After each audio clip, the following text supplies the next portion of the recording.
Hello ಎಲ್ರಿಗೂ. ಇವತ್ತು vegetable sambar ಮಾಡೋಣ ಅಂದ್ಕೊಂಡಿದ್ದೀನಿ. ಬನ್ನಿ ಅದನ್ನು ಹೇಗೆ ಮಾಡೋದು ಅಂತ ನೋಡೋಣ. ಇವಾಗ ತರಕಾರಿ ಸಾಂಬಾರು ಮಾಡೋಕ್ಕೆ ಏನೇನು ಐಟಮ್ ಬೇಕು ಅಂತ ನಾವು ನೋಡ್ಕೊಳ್ಳೋಣ. ದಪ್ಪ ದಪ್ಪ ಟೊಮೆಟೊ ಆಗಿರೋದ್ರಿಂದ 3 ಟೊಮೆಟೊ ಇಟ್ಕೊಂಡಿದ್ದೀನಿ. ಖಾರದ ಪುಡಿ, ಸಾಂಬಾರು ಪುಡಿ ನಾನು 2.5 ಸ್ಪೂನ್ ಇಟ್ಕೊಂಡಿದ್ದೀನಿ. ಸಾಂಬಾರು ಪುಡಿ ಹೇಗೆ ಮಾಡೋದು ಬೇಕು ಅಂದರೆ ಕಮೆಂಟ್ ಹಾಕಿ, ನಾನು ಮಾಡಿ ತೋರಿಸ್ತೀನಿ. ಇಲ್ಲಿ ಮಿಕ್ಸ್ ತರಕಾರಿ ಇಟ್ಕೊಂಡಿದ್ದೀನಿ. ಇದಕ್ಕೆ ನಾನು ಮೂಲಂಗಿ, ಆಲೂಗೆಡ್ಡೆ, ಕ್ಯಾರೆಟು, ಹುಳ್ಳಿಕಾಯಿ, ಬದನೆಕಾಯಿ ಎಲ್ಲ ಮಿಕ್ಸ್ ತರಕಾರಿ ತೊಗೊಂಡಿದ್ದೀನಿ. ಇಲ್ಲಿ ನಾನು 2 ಥರ ಬೇಳೆ ಐಟಮ್ ತೊಗೊಂಡಿದ್ದೀನಿ. ಒಂದು ತೊಗರಿಬೇಳೆ, ಇನ್ನೊಂದು ಅಲಸಂದೆ ಕಾಳು, ಒಗ್ಗರಣೆಗೆ ಎಣ್ಣೆ, ಉಪ್ಪು, ತೆಂಗಿನ ತುರಿ, ಕಟ್ ಮಾಡಿರೋ ಈರುಳ್ಳಿ, ಒಣಗಿನ ಮೆಣಸಿನ್ಕಾಯಿ, ಕರಿಬೇವು, ಬೆಳ್ಳುಳ್ಳಿ ಮತ್ತು ಸಾಸಿವೆ. ಇವಾಗ ಹೇಗೆ ಮಾಡೋದು ಅಂತ ನೋಡೋಣ. ಇವಾಗ ನಾನು ಫಸ್ಟಿಗೆ ತರಕಾರಿನ ಬೇಯಿಸ್ಕೊಳ್ಳೋಕೆ ಇಟ್ಕೊತೀನಿ. ಇವಾಗ ನಾನು ಗ್ಯಾಸ್ ಸ್ಟವ್ ಆನ್ ಮಾಡ್ತಾಯಿದ್ದೀನಿ. ನಾನು ಆಲ್ರೆಡಿ ಇದ್ರೊಳಗೆ ಕುಕ್ಕರ್ ಒಳಗೆ ಸ್ವಲ್ಪ ನೀರು ಇಟ್ಕೊಂಡಿದ್ದೀನಿ.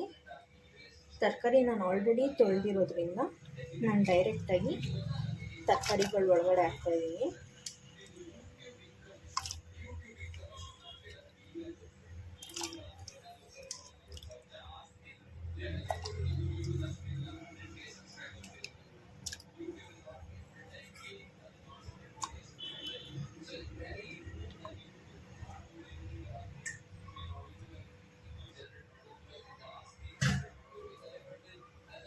ಇವಾಗ ನಾನು ಇದ್ರೊಳಗೆ ಟೊಮೆಟೊ ಹಾಕ್ತಾಯಿದ್ದೀನಿ. ನಿಮಗೆ ಹುಳಿ ಎಷ್ಟು ಬೇಕೋ ಅದ್ರ ಪ್ರಕಾರ ನೋಡ್ಕೊಂಡು ನೀವು ಟೊಮೆಟೊ ಹಾಕ್ಕೊಳ್ಳಿ.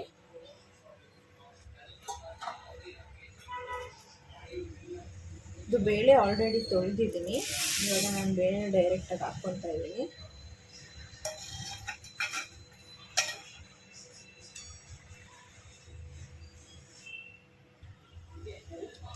ಇದಕ್ಕೆ ಹಾಗೆ ರುಚಿಗೆ ತಕ್ಕಷ್ಟು ಉಪ್ಪು, ಬೇಕಾದ್ರೆ ಕಮ್ಮಿ ಹಾಕ್ಕೊಂಡು ಆಮೇಲೆ ಟೇಸ್ಟ್ ನೋಡಿಕೊಂಡು ನಿಮ್ಗೆ ಎಷ್ಟು ಬೇಕೋ ಅಷ್ಟು ಉಪ್ಪು ಆ್ಯಡ್ ಮಾಡ್ಕೊಳ್ಳಿ. ಫಸ್ಟ್ ಆ್ಯಡ್ ಮಾಡಬೇಕು ಅನ್ನೋ ನೆಸೆಸಿಟಿ ಏನಿಲ್ಲ. ಇದು ಇವಾಗ ನಾನು ಕೂಗಿಸ್ಕೊತೀನಿ, 1-2 ಕೂಗಿಸ್ಕೊತೀನಿ. ಅದರಿಂದ ತರಕಾರಿ ಟೊಮೆಟೊ ಎಲ್ಲ ಚೆನ್ನಾಗಿ ಬೇಯುತ್ತೆ. ಕೂಗಾದ್ಮೇಲೆ ಟೊಮೆಟೊನ ತೊಗೊಂಡು ರುಬ್ಕೊಳ್ಳೋಣ.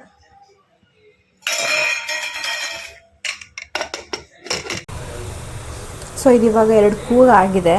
ನಾನು ಆಫ್ ಮಾಡ್ತೇನೆ ವಿಷಿಲ್ನ. ಇವಾಗ ವಿಷಿಲ್ ಆರೋ ಅಷ್ಟರಲ್ಲಿ ಒಗ್ಗರಣೆ ಹಾಕ್ಕೊಂಬಿಡೋಣ. ಅದಾದಮೇಲೆ ವಿಷಿಲ್ ಆರಿದ್ಮೇಲೆ ಟೊಮೆಟೊ ರುಬ್ಕೊಂಡು ಒಗ್ಗರಣೆ ಒಳಗೆ ಹಾಕೋಣ. ಇವಾಗ ನಾನು ಫಸ್ಟ್ಗೆ ಒಂದು ಸ್ವಲ್ಪ ಎಣ್ಣೆ ಹಾಕ್ತಾಯಿದ್ದೀನಿ.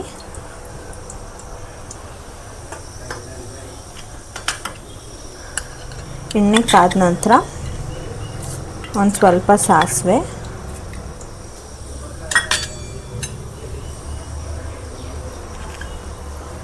ಕರಿಬೇವು, ಒಣಗಿನ ಮೆಣಸಿನ್ಕಾಯಿ,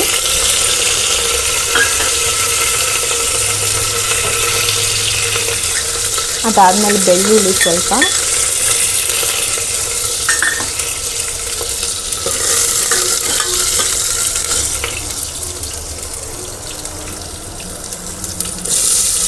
ಅರ್ಧ ಆನಿಯನ್ ಕಟ್ ಮಾಡಿ ಹಾಕಿದ್ದೀನಿ.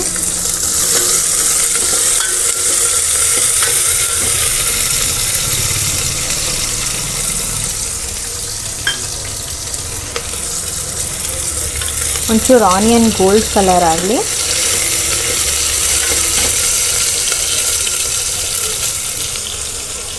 ಇದು ವಿಷಿಲ್ ಹೋಗಿದೆ. ನಾನು ಟೊಮೆಟೊನ ರುಬ್ಕೊತೀನಿ. ನಾನು ಆಗಲೇ ತೋರಿಸಿದ್ನಲ್ಲ ಸಾಂಬಾರು ಪೌಡರ್, ಅದನ್ನು ಹಾಕ್ಕೊತೀನಿ. ಇವಾಗ ಎರಡೂ ಸೇರಿ ಇವಾಗ ರುಬ್ಕೊತೀನಿ. ಇವಾಗ ನೀಟಾಗಿ ಫ್ರೈ ಆಗಿದೆ. ಇದು ರುಬ್ಬಿರೋ ಮಿಶ್ರಣನ ಒಳಗೆ ಹಾಕ್ಕೊತೀನಿ.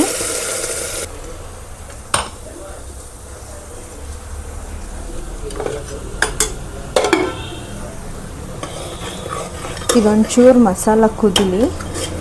ಲೈಟಾಗಿ ಕುದಿ ಬಂದಮೇಲೆ ನಾವು ಬೇಯಿಸಿರೋ ತರಕಾರಿನ ಒಳಗೆ ಹಾಕ್ಕೊಳ್ಳೋಣ. ಇವಾಗ ಕುದೀತಿದೆ ಮಸಾಲ.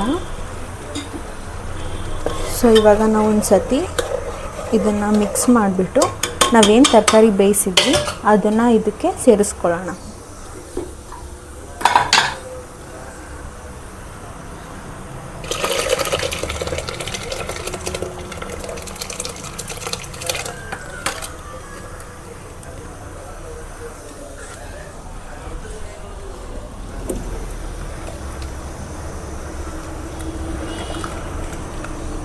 ನಿಮಗೆ ಎಷ್ಟು ತೆಳ್ಳಗೆ ಬೇಕು ಇಲ್ಲ ಗಟ್ಟಿ ಬೇಕು ಅಂದರೆ ನೀರು ಕಮ್ಮಿ ಹಾಕ್ಕೊಳ್ಳಿ.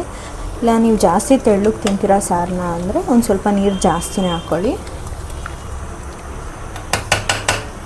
ಇದೊಂಚೂರು ಕುದೀಲಿ. ಇವಾಗ ಸಾಂಬಾರು ಕುದಿಯೋಕ್ಕೆ ಸ್ಟಾರ್ಟ್ ಆಗಿದೆ.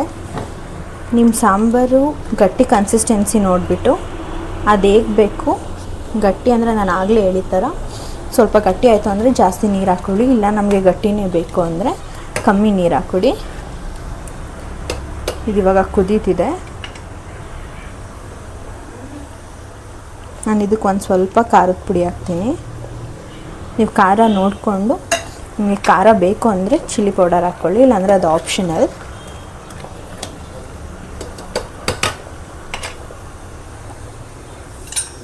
ಈಗ ಸ್ವಲ್ಪ ಕಾಯಿ ತುರಿ ಉದುರಿಸ್ಕೊಳ್ಳೋಣ.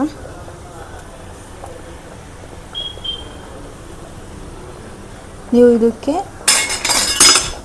ಕೊತ್ತಂಬರಿ ಕೂಡ ಹಾಕ್ಕೊಬೋದು, ಆದರೆ ಅದು ಆಪ್ಷನಲ್. ನೀವು ಬೇಕು ಅಂದರೆ ಗಾರ್ನಿಷಿಂಗ್ ಮೇಲೆ ಉದುರಿಸ್ಕೊಬೋದು, ಇಲ್ಲಾಂದರೆ ಬೇಡ ಅಂದರೆ ಬೇಡ. ಇವಾಗ ಇಷ್ಟೇ, ಸಾರು ರೆಡಿ ಆಗಿದೆ. ಒಂದು 5 ನಿಮಿಷ ಬಿಟ್ಕೊಂಡು ನಾವು ಬೌಲಿಗೆ ಸರ್ವ್ ಮಾಡ್ಕೊಳ್ಳೋಣ.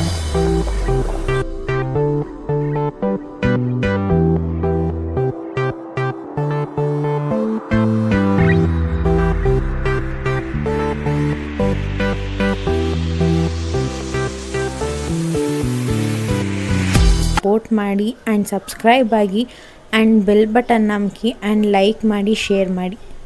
Thank you.